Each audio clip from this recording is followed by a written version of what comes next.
My topic is data collection. In general, statistics is defined as collection of data. Collect the data from various sources and methods. There are two types of data collection.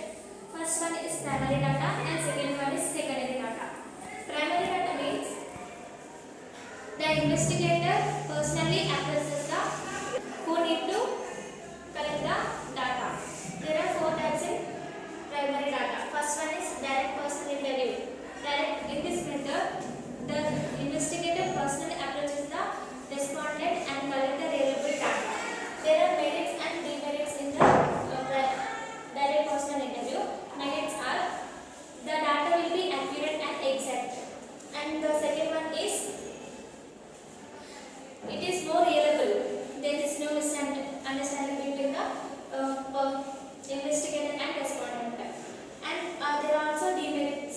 The demerits are it is not suitable for large. If there are large investigation is very large, this method is not suitable. The second one is indirect personal interview. In this method, the third person give the data to the investigator and the third person collect the data from the respondent.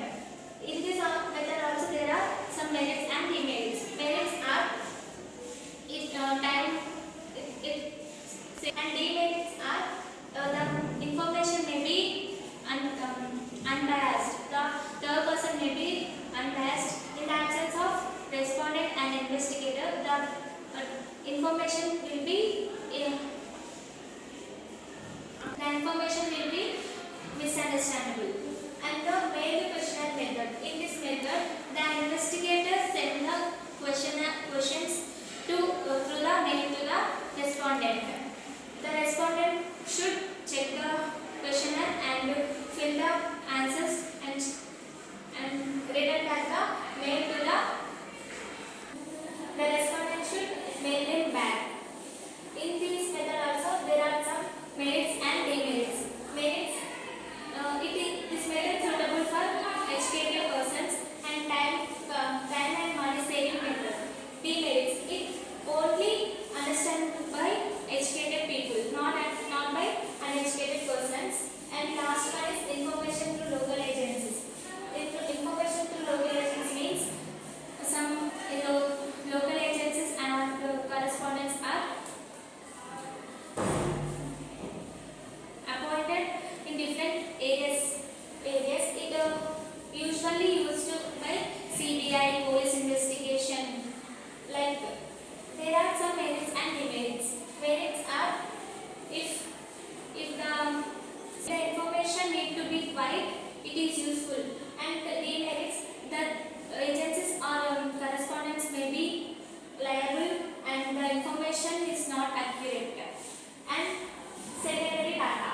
Secondary data means secondary data is collected by one person and analyzed and used by another person is called secondary data.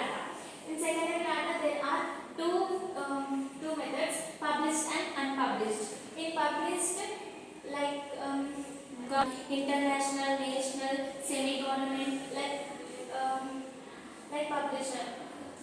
For example, Central Statistical Investigation and in every year the WHO, UNO and RBI will reveal the bulletins. They are called published sources and unpublished sources. Unpublished sources is collecting data from diaries, letters and unpublished biographies, autobiographies are called unpublished data. When we are collecting unpublished data, we should aware of two things. First thing is if the reliable or not, we should check. And the second one is the data will sufficient or not to our investigation. We should check. Thank you.